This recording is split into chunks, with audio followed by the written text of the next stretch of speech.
There comes a moment in every life when the noise fades, the crowds disappear, the calls stop coming, the room falls quiet, and you look around and realize no one is coming to save you. Not your friends, not your family, not your mentors, not the world that once cheered your name. It is in this silence, this sacred stillness, where a man meets his truth, where the illusions are stripped, where the applause is gone, and all you have left is breath in your lungs, fire in your heart, and God. And that is where power begins, because the world may think you're alone, but you're not. You've been summoned, not punished, called into the shadows to forge what light cannot teach, called into isolation because transformation doesn't happen in the comfort of company. It happens in the fire. It happens in the dark. When God removes everyone, it's not abandonment, it's alignment, because there are places He's taking you that others cannot follow. When Thomas Edison sat alone night after night, failing 1,000 times in a lab that smelled of sweat, smoke, and electricity, he wasn't just inventing a light bulb. He was becoming the man who could hold the vision when no one else could see it. When Henry Ford was mocked by bankers, laughed out of boardrooms for believing he could build a car for the common man, he wasn't just building a machine. He was building resolve, building patience, building faith. That's what the quiet seasons do. That's what being alone with God does. It rips away the borrowed beliefs, the crutches, the noise of the crowd, and it teaches you to walk. Not by sight, but by vision, by conviction, by the inner voice that doesn't shout, but whispers through your spirit like thunder in the soul. You want to know why you're alone right now? Why the people you counted on stopped showing up? Why life feels like it's paused in an eternal winter? Because God is building something in you that can't be built when everyone else is watching. He's not punishing you. He's preparing you. He's pruning the branches so you can bear real fruit. He's stripping the excess so your soul can be sharpened, so your focus can be forged. Because the version of you that's coming out of this is not the same man who walked in. Do you know what belief really is? Not a quote on your mirror, not a post you double tap on a Sunday.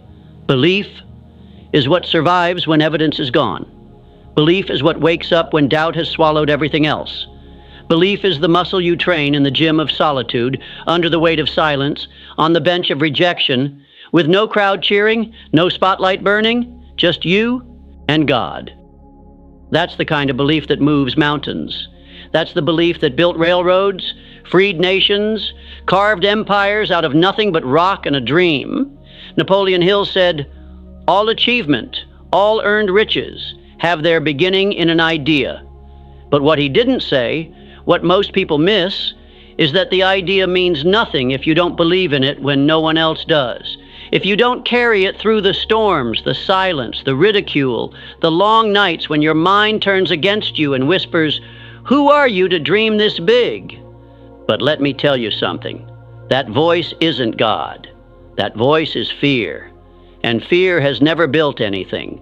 Fear folds. Faith builds. So if you're in the fire right now, if you're alone, if the world has turned its back, if your name is forgotten, good. That's where the greats were born. Not on red carpets, but in rejection. Not in comfort, but in the crucible. Clarity comes when the world goes quiet, when distractions are stripped, when the noise dies down, when you have nothing left to hold on to but the truth. That's when you finally hear your own soul speak. And do you know what that voice says? It says, "This is not the end." It says, "You are not lost."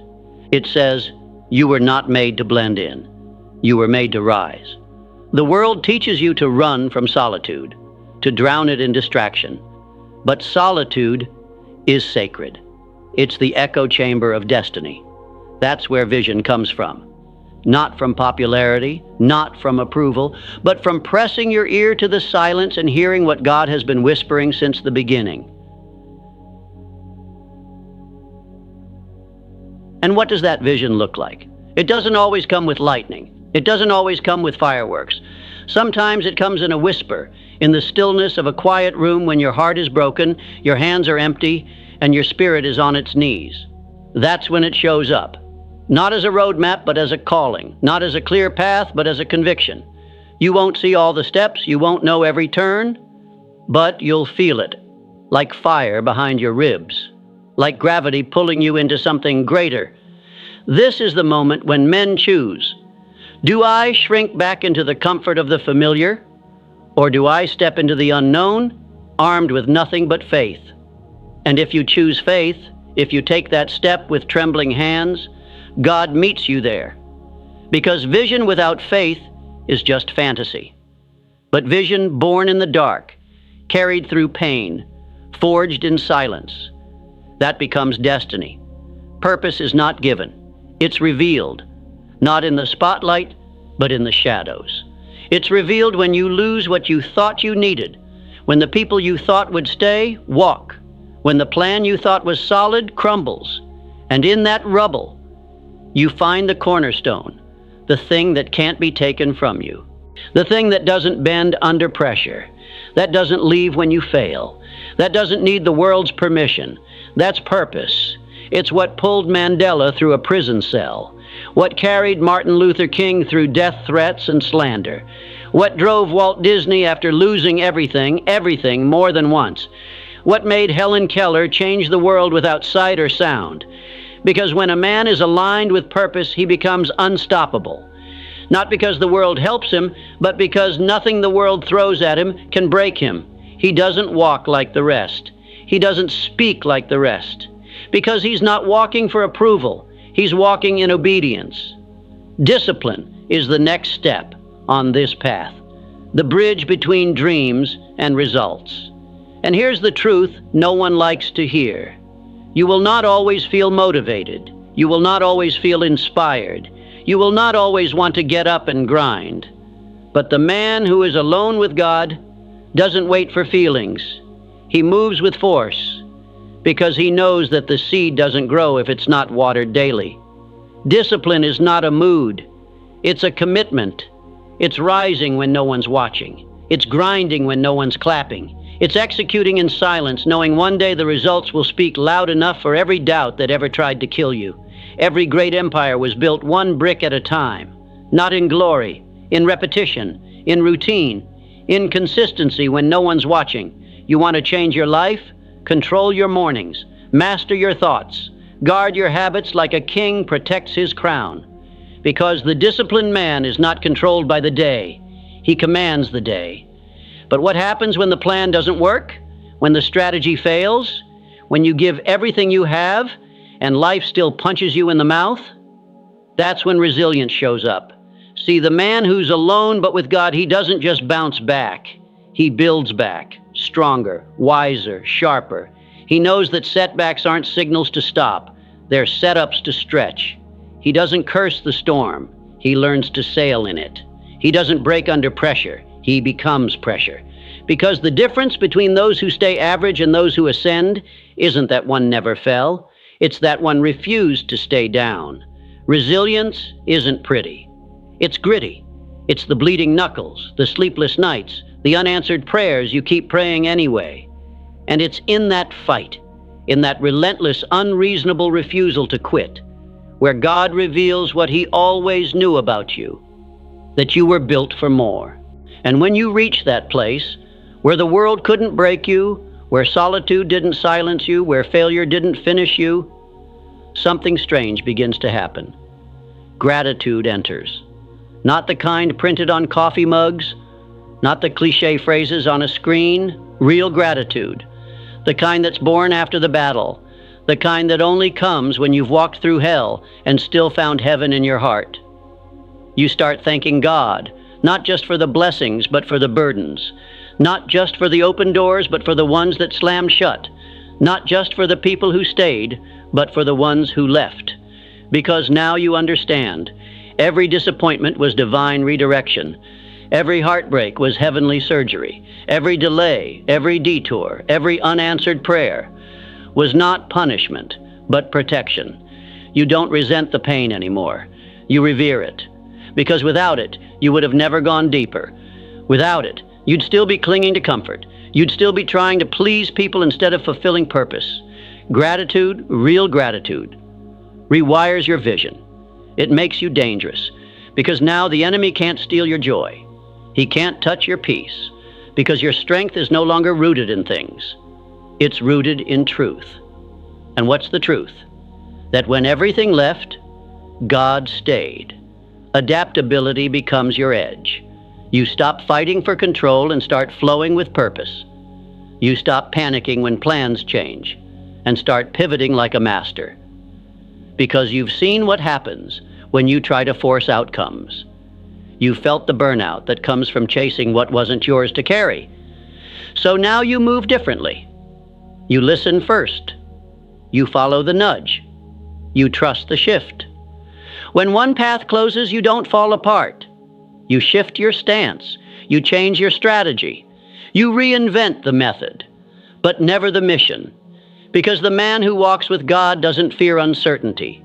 He's not controlled by circumstance, because he knows that his steps are ordered, that even chaos bows to calling, that what feels like destruction is often disguised direction.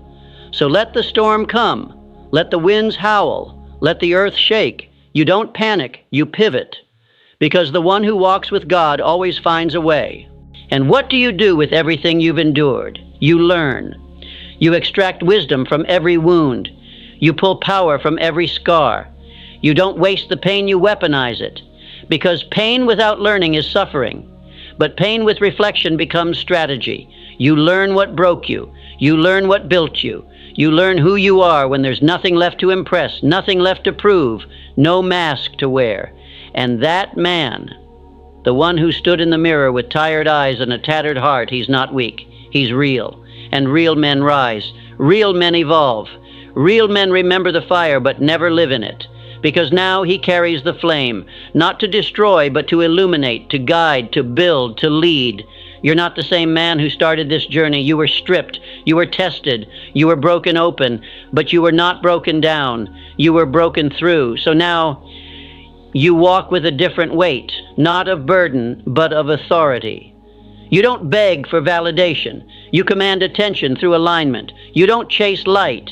You become light. You don't ask the world for permission. You carry divine commission. And yes, you are still alone in many ways, but you're no longer afraid of it, because you're not truly alone. You are alone, but with God. And that makes you undefeatable. You see now, this loneliness was never loneliness. It was sacred separation. It was divine construction behind closed doors. It was the master craftsman pulling you into the workshop, chiseling away what could not go with you into your future.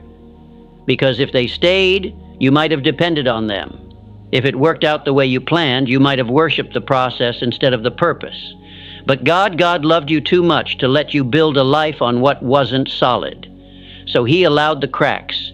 He allowed the silence. He allowed the storm. Not to punish you, but to purify you. And now you carry something most men never touch. Anointing, conviction, depth. You walk differently because you know where you've been. You speak with fire because you remember the cold.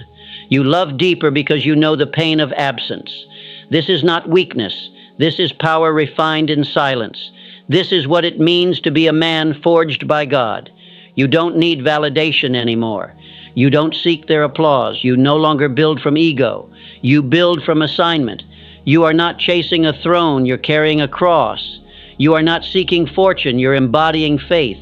You are not here to impress, you're here to impact. And no one may ever understand what you've endured. They may never see the nights you wept in silence, the mornings you rose when everything in you said, stay down. But God saw it. He saw every tear, heard every whispered prayer, felt every silent scream that never left your lips. And he never left, not once. So now you rise, not as the man the world expected, but as the man God designed. You rise with eyes that see beyond what is, into what can be. You rise with hands that build, feet that move, a voice that speaks life into lifeless places. You rise with armor not made of metal, but of truth, and a weapon forged in faith. Because now you know, being alone isn't the end, it's the beginning. When you're alone but with God, you don't just survive, you ascend. You don't just endure, you evolve. You don't just dream, you deliver. You don't wait for permission, you walk in purpose. So let them doubt you. Let them forget you. Let them bury your name. It doesn't matter anymore. Because the man who is alone with God is never truly alone. He is accompanied by power, backed by heaven, built by fire, driven by purpose. And when that man speaks, the world listens. When he moves, mountains shift. When he leads, generations rise. You are alone, but with God. And that is more than enough. That is everything.